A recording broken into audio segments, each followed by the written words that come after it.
terpercaya.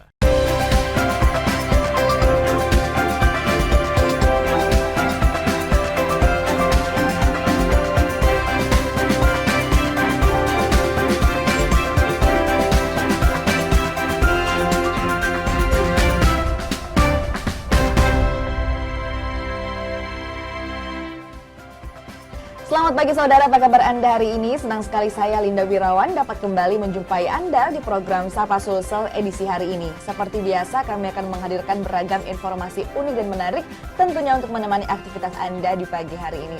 Saudara, Sulawesi Selatan memiliki banyak budaya dan kesenian tradisional yang patut terus dilestarikan. Upaya melestarikan kesenian tradisional bisa dilakukan dengan banyak cara. Salah satunya dengan mendirikan sanggar seni. Seperti yang dilakukan sepasang suami istri yang mendirikan sanggar seni Parimpungan yang fokus pada tari dan musik tradisional. Lantas tarian apa saja yang diajarkan dan mengapa memilih tarian tradisional di tengah gempuran modern dance? Kita bahas bersama dengan dua narasumber kita sudah hadir di tengah-tengah studio Kompas TV. Ada Hasbar Saputra selaku pemilik sanggar seni Parimpungan. Selamat pagi. Pagi, Mbak. Gimana kabarnya hari ini? Alhamdulillah. Oke. Alhamdulillah baik, dan juga sudah hadir istrinya yaitu ada Mbak Nur Indah Mustang selaku penata tari di sanggar seni. Selamat pagi. Pagi, Gimana kabarnya hari ini? Alhamdulillah baik. Oke, jadi kita bakal membahas nih kira-kira apa sih untuk pertama-tama kita mau mengulik kenapa kemudian membuat sanggar seni Parimpungan. Mungkin saya ke Hasbar terlebih dahulu. Oke. Alasan saya membuat ini gimana kita mau melestarikan budaya yang telah saya rintis beberapa tahun yang lalu dan mengajarkan ke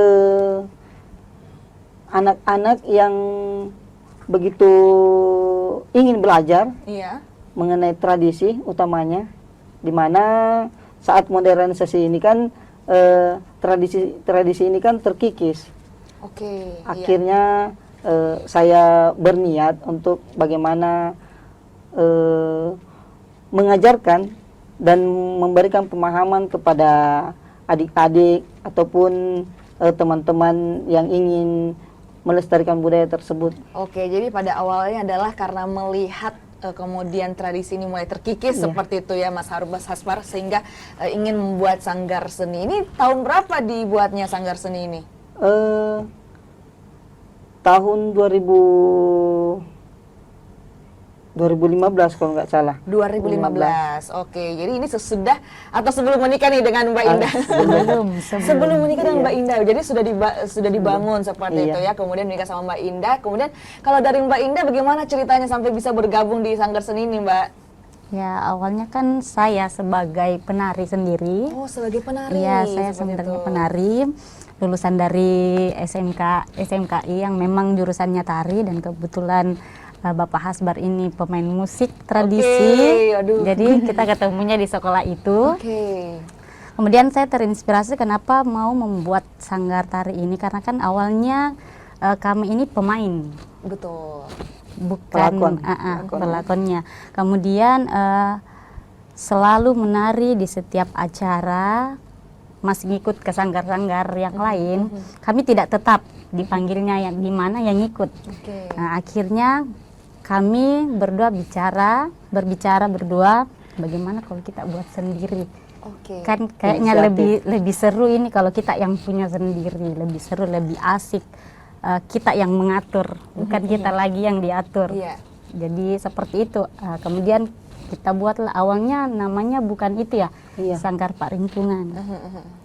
Awalnya itu kami masih komunitas. Kami buat ini dengan teman-teman, itu dengan teman-teman sebaya saya atau adik-adik saya, tak jauh dari saya. Kita buat komunitas. Kita buat komunitas seni tradisi Bucu Aloa. Ini bisa dijelasin tradisi apa ini? Tradisinya ini kan kita mau kembangkan atau tonjolkan nilai-nilai tradisi, tradisi yang dimana orang atau masyarakat ini masih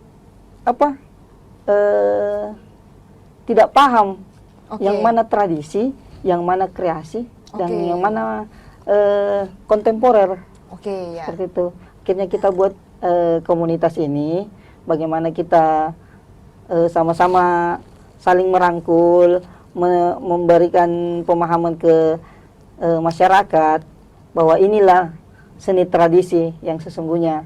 Jadi kita tampilkan tarian-tarian tradisi, musik-musik tradisi, seperti itu. Oke, jadi awalnya dari komunitas ya, Iya. sebelum diubah menjadi Sanggar Sanggar. Seni Pak Rimpungang.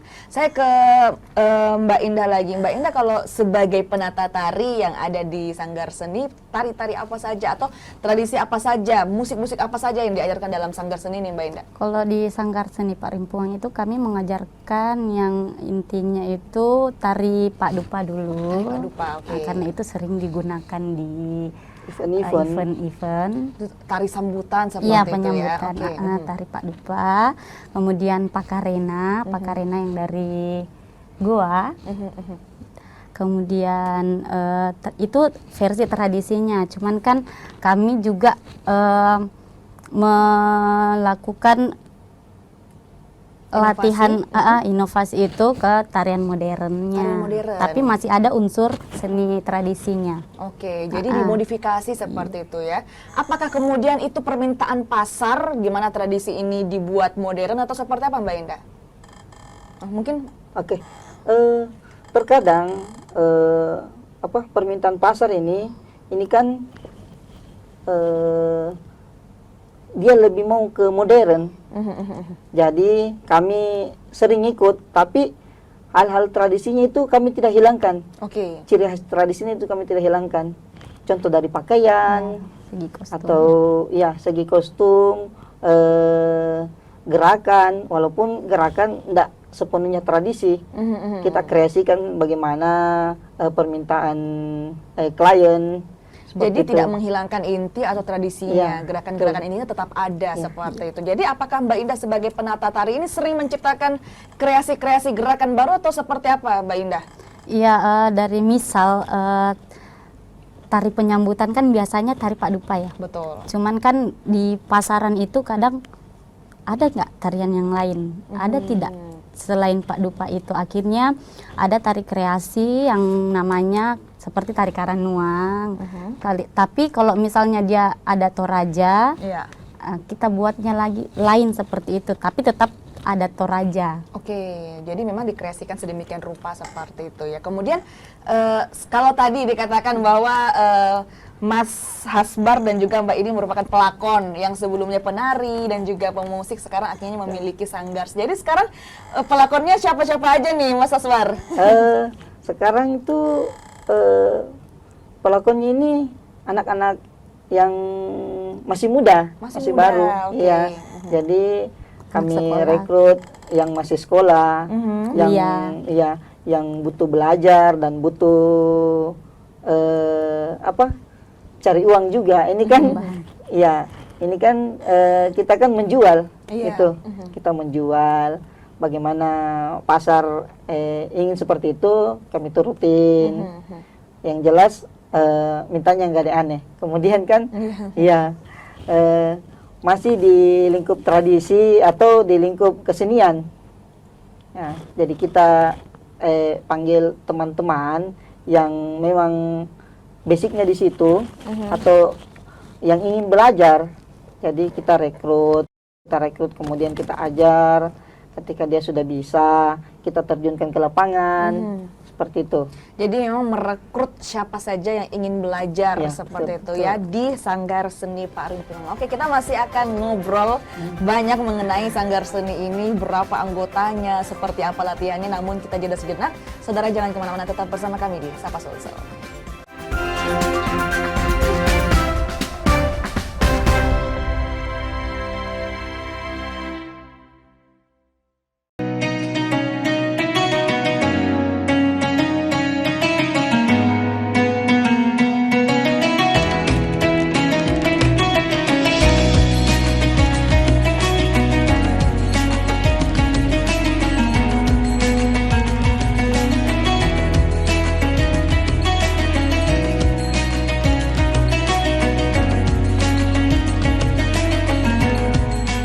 Wassalamualaikum warahmatullahi wabarakatuh.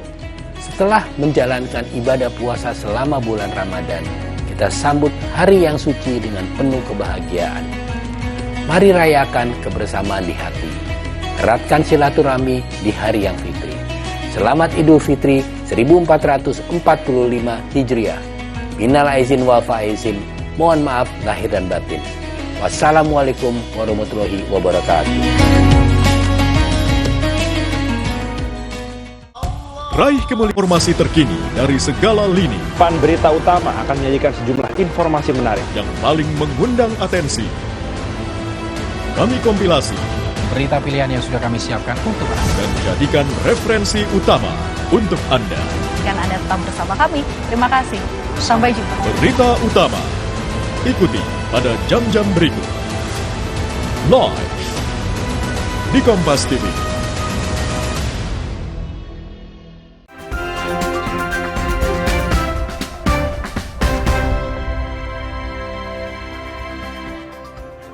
Baik saudara, terima kasih Anda masih bersama kami di Sapa Sulsel. Kita masih bersama dengan Mas Hasbar dan juga Mbak Indah dari Sanggar Seni Pak Rimpungan. Oke, tadi sempat terputus sedikit pertanyaan saya terkait berapa banyak sih sekarang saat ini para peserta ataupun pelakon dari Sanggar Seni Pak Rimpungan, Mas Hasbar? Untuk sekarang itu kami ada sekitar 40-an yang terlibat, walaupun masing-masing kan tidak terlalu aktif karena ada yang masih kuliah, ada yang masih sekolah. Jadi kita tidak larang untuk aktif di sanggar. Jadi kalau ada kesempatan mereka datang, ya datang. Jadi sama kalau kita punya job atau kita punya acara untuk mereka kerjakan itu, ya. Kami tanya dulu, apakah mereka bisa atau tidak. Kalau tidak, untuk menyesuaikan jadwal seperti itu ya, Mas Hasbar. Kalau untuk usia tadi ada dari SD sampai kuliah, usianya berapa aja nih? Dari 14 tahun itu sampai 20-an. Oke, jadi dari umur 14 tahun sampai umur 20-an. Kalau jadwal latihannya Mbak Indah seperti apa? Jadwal latihannya itu tergantung job sih sebenarnya, kadang Sabtu, kadang Minggu, sebisanya mereka. Kan ada grup. Ada grup di situ kita chat, bisa tidak latihan hari ini. Kalau lebih banyak yang mengiyakan, kita latihan di hari itu. Jadi memang tidak ada jadwal khusus untuk latihan seperti itu ya. Bagaimana kemudian menyesuaikan jadwal dengan para pelakon ataupun para penari seperti itu untuk bisa membuat latihan seperti itu. Kalau misalnya proses perekrutan terjadi, apa sih syarat utama proses perekrutan untuk menjadi penari di sanggar, Mas Hasbar? Yang utama itu kan kita lihat usianya dulu, usianya yang jelas tidak di bawah 14 tahun. Karena kan kalau kita melatih yang masih SD itu agak ribet. Agak ribet, iya kan? Ini kan aturannya bagaimana. Sedangkan kita kan mengatur itu biasa kan. Kita menerima perekrutan itu 20 orang sampai 30 orang. Itu pun kadang ada yang menyerah di jalan. Ada bilang yang tidak mampu untuk latihannya atau anunya akhirnya tersaring lah itu. Tersaring secara sendirinya. 30 orang mungkin mengerucut begitu ya, menjadi lebih sedikit. Nah, kalau misalnya kemudian proses perekrutan sudah terjadi dengan syarat tadi bahwa harus di atas 14 tahun ya, 14 tahun ke atas, Mbak Indah, kemudian ketika satu orang ini direkrut, kira-kira berapa lama waktu yang dibutuhkan sehingga mereka bisa menguasai sebuah latihan, Mbak? Kalau latihannya itu di satu tarian biasa ya, satu tarian kadang kayak misalnya yang agak gampang sedikit itu kan tari padupa, itu bisa sampai 2 minggu. 2 minggu. Tapi pertemuan per minggunya kan biasa kadang 2 kali dalam seminggu. Jadi kalau misalnya dia 2 minggu berarti 4 kali pertemuan itu dia sudah hafal tari padupa itu. Jadi dari proses perekrutan bisa dalam waktu 2 minggu bisa kalau tari padupa, kecuali kayak tari 4 etnis itu kan agak panjang dia, terus ada 4 suku yang digabung, akhirnya mungkin di setiap sukunya itu ada yang cepat menangkap gerakan, ada yang lambat. Bagaimana kemudian jika misalnya yang direkrut ini tidak punya basic, baru belajar seni dari nol, apakah ini bisa direkrut atau seperti apa, Mbak Indah? Oh, kalau itu bisa karena kan kembali ke yang awalnya itu dia mau atau tidak. Oke. Kalau ada keinginan pasti bisa. Apakah ini mempengaruhi terkait intensitas waktu latihan, mesti lebih banyak, mesti lebih rajin, atau seperti apa, Mbak Indah? Kalau saya habis melatih seperti itu, saya menyuruh mereka sampai di rumah latihan di depan cermin lagi. Supaya lebih bisa cepat mengingat gerakan-gerakan yang sudah diberikan sebelumnya. Jadi ketika pertemuan selanjutnya itu sudah tidak mengulang gerakan lagi yang kemarin. Jadi memang Mbak Ida ini langsung terjun untuk mengajar para penari seperti itu. Kalau Mas Asbar seperti apa spesialisasinya? Biasa kan kalau saya ini basicnya di musik, musik tradisi. Jadi ketika sang istri sudah membuat tarian baru, tarian kreasi, barulah gerakannya selesai, barulah saya buat musiknya, seperti itu. Oh jadi musiknya justru dibuat belakangan ya? Iya, karena kan kalau musik duluan jadi, itu susah mereka, susah penarinya untuk mengikuti musik. Jadi hitungannya dari mereka, kita cuman ikut ke penari. Bagaimana maunya penari, ya. Sejauh ini sudah ada berapa pemusik yang ada di Sanggar Parimpungang? Jadi kan mereka mesti ganti-ganti gitu kan ya? Iya. Kalau misalnya ada job atau pekerjaan, ada berapa banyak?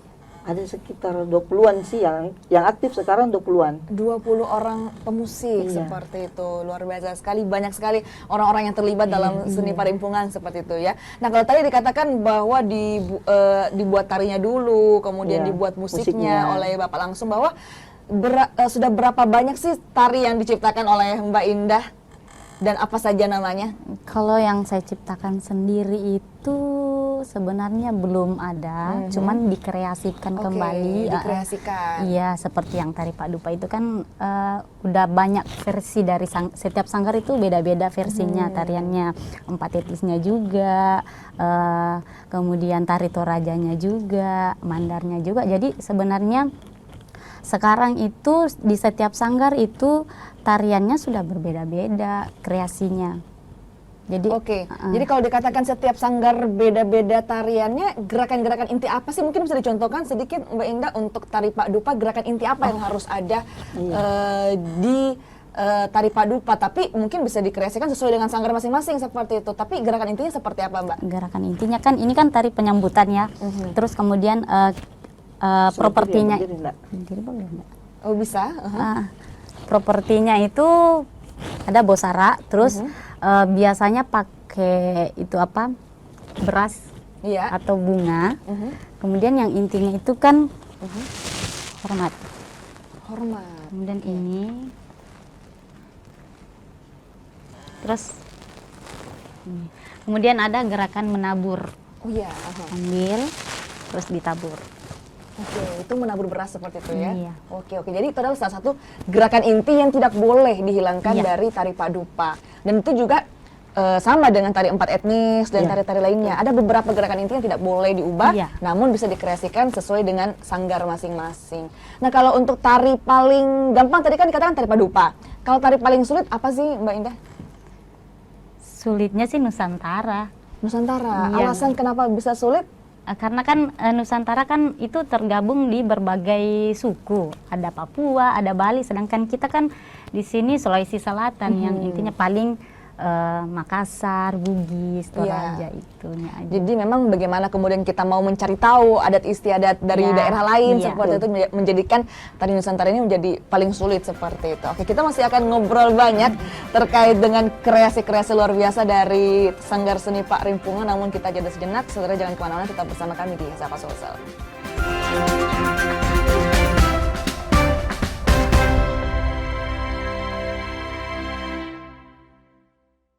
Informasi terkini dari segala lini Pan Berita Utama akan menyajikan sejumlah informasi menarik yang paling mengundang atensi. Kami kompilasi Berita pilihan yang sudah kami siapkan untuk Anda. dan jadikan referensi utama untuk Anda. pastikan Anda tetap bersama kami. Terima kasih. Sampai jumpa. Berita utama. Ikuti pada jam-jam berikut. Live di Kompas TV.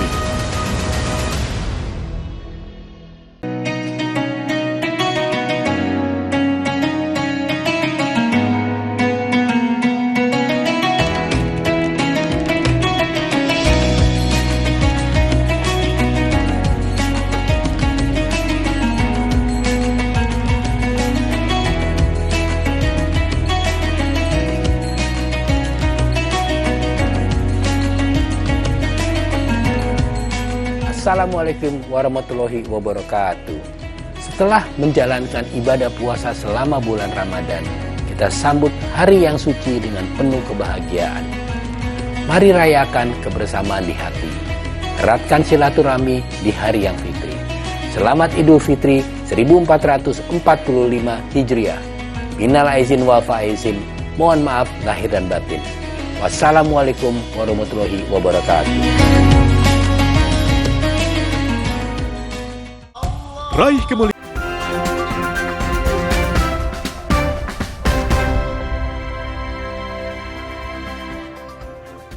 Baik, terima kasih saudara, Anda masih bersama kami di Sapa Sulsel. Kita masih bersama dengan Mbak Indah dan juga Mas Hasbar membahas Sanggar Seni Pak Rimpungang yang sangat luar biasa. Tadi juga sudah dicontohin dikit ya gerakan-gerakan inti dari tari Pak Dupa.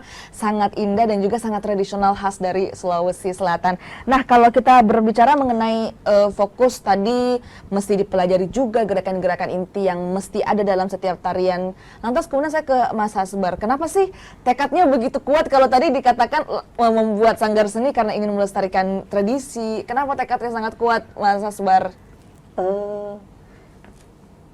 Kenapa sih gini ya, saya kan lahir dari tradisi, kemudian saya lihat situasi bagaimana modernisasi ini mengikis tradisi yang sedikit-sedikit akan hilang. Makanya saya berpikir bagaimana saya bisa mempertahankan tradisi ini tetap ada dengan membuat Sanggar Seni ini dan memberikan pemahaman terhadap masyarakat serta teman-teman atau adik-adik yang ingin bergabung serta ingin mengetahui tradisi itu seperti apa, seperti itu. Oke, jadi itu kemudian latar belakang kemudian kenapa Mas Hasbar sangat kuat tekadnya untuk melestarikan tradisi seni, apalagi terutama seni di Sanggar Seni Pak Rimpungang. Kalau dari Mbak Indah mungkin bisa dijelasin dikit, bagaimana tanggapan Anda terkait dengan banyaknya sanggar seni saat ini yang ada di Kota Makassar dengan tadi dikatakan dengan beragam kreasinya? Tanggapan Anda seperti apa? Jadi tanggapan saya melihat banyaknya sanggar-sanggar seni yang ada di intinya di Sulawesi Selatan ini ya, saya melihat dengan banyaknya sanggar tersebut berarti makin banyak yang ingin melestarikan suku dan budaya yang ada di Sulawesi Selatan ini. Makanya itu saya sangat berbangga diri menjadi salah satu warga dari masyarakat Goa karena saya asli Goa. Itu aja. Nah, seperti itu. Jadi menjadi sangat bangga. Seperti kalau dari Mas Hasbar mungkin ada mau tambahin? Gini, kami khususnya di Makassar ya, Sanggar Seni memang itu banyak dan kami itu saling mendukung sebenarnya. Saling mendukung. Ya. Bagaimana perkembangan kesenian budaya yang ada di Kota Makassar di Kabupaten Goa itu bagaimana bisa berkembang dan bagaimana bisa kita saling memahamkan masyarakat, memberikan pemahaman bahwa seni tradisi itu seperti ini, budaya Makassar itu seperti ini, budaya Kabupaten Goa itu seperti ini. Jadi masyarakat itu akan kagum sama kita bahwa di mana masyarakat ini memberikan apresiasi kepada kita. Jadi masyarakat memberikan apresiasi kepada sanggar-sanggar seni Iya. karena bertugas ya, Iya, secara betul. langsung atau tidak langsung bertugas Bertugas. untuk melestarikan budaya kita. Betul. Lantas kemudian kalau kita berbicara mengenai melestarikan, ini tidak bisa lepas dari generasi muda. Bagaimana Iya. kemudian minat dan bakat mereka untuk melanjutkan kegiatan ataupun tugas yang diemban oleh para sanggar seni. Kalau dari Mbak Indah mungkin bagaimana tanggapan Anda terkait dengan minat anak muda sekarang? Apakah masih banyak yang minat di tari tradisional atau seperti apa? Kalau saya lihat sih dari maraknya modern dance dan K-pop yang Betul, iya. yang banyak itu kadang tradisi itu dibelakangkan. Karena mereka tidak tertarik dengan gerakan-gerakan yang lemah lembut mungkin, karena kan anak zaman sekarang itu lebih suka yang lebih energik. Betul. Walaupun misalnya mungkin makanya itu kami dari orang tradisi memodifikasi beberapa gerak dari tradisi itu walaupun tidak menghilangkan tradisinya. Makanya itu ada yang namanya tari kreasi modern. Oke, kalau tadi yang saya petik ya dari perkataan Mbak Indah bahwa banyak sekali kemudian gerakan-gerakan yang dimodifikasi seperti itu. Apalagi kalau anak muda zaman sekarang mulai dipengaruhi oleh K-pop atau Iya. dance-dance yang bergenre pop seperti itu ya. Oke, kemudian kalau kita berbicara mengenai gerakan setiap tarian, itu adakah filosofi di baliknya atau seperti apa Mbak Indah? Sebenarnya setiap tarian itu beda-beda artinya, tergantung dari koreografernya. Misalnya seperti tari Pak Dupa sebenarnya kan itu masuk di tari penyambutan yang artinya itu memiliki beberapa arti yang misalnya dia mengagungkan tamu, seperti itu. Kemudian di tari Pakarena misalnya, Pakarena itu kan dia menggambarkan sebenarnya tarian yang menggambarkan lemah lembutnya seorang wanita masyarakat, wanita Goa. Kemudian musiknya itu ada yang namanya genrang, apa namanya, Pakanjara di, Iya. Pakanjara yang Punggung musiknya pincir, itu menggebu-gebu, tetapi penarinya ini tetap tenang. Oke. Seperti itu. Jadi memang ada filosofi di baliknya karena ingin menggambarkan kelemah lembutan wanita dari Goa. betul. Jadi walaupun di faktor eksternal kemudian musiknya menggebu-gebu, tapi iya. tetap tidak Tenang, menggoyahkan iya. kelemah lembutan dari masyarakat Goa ini. Luar biasa sekali. Oke, kemudian kalau misalnya Anda melihat saat ini, bagaimana masyarakat? Apakah masih antusias menggunakan jasa para penari dari sanggar seni atau seperti apa, Mas? Untuk masyarakat sih masih antusias. Contohnya untuk acara wedding, ini kan acara wedding itu mereka lebih memilih untuk menggunakan jasa kami. Seperti gendang adat atau tari-tari penyambutan, penyambutan pengantin, atau acara-acara resmi juga bisa. Oke, jadi masih tinggi minatnya ya Iya. untuk masyarakat yang ingin menggunakan jasa seni tradisional. Baik, terakhir mungkin bagi masyarakat yang ingin menggunakan jasa seni dari Sanggar Seni Pak Rimpungang ataupun yang ingin belajar di Sanggar Seni, mereka harus kemana? Boleh hubungi kontak admin kami Oke, di nomor? di nomor 081 342 003 013. Oke, bisa diulangi sekali lagi? 081 342 003 013. Oke, kalau dari Mbak Indah mungkin untuk sosmednya bisa mereka kemana? Boleh di Instagram itu sanggar _seni Pak Rimpungang. Kemudian di TikTok juga sanggar seni Pak Rimpungan, sama dengan IG-nya. Bisa langsung menuju ke sana seperti itu ya. Kalau untuk lokasi tempat latihan atau mungkin kantornya bisa kemana, Mas? Di Jalan Pangkabinanga, Kabupaten Goa. Setelah jembatan kembar kita belok kiri.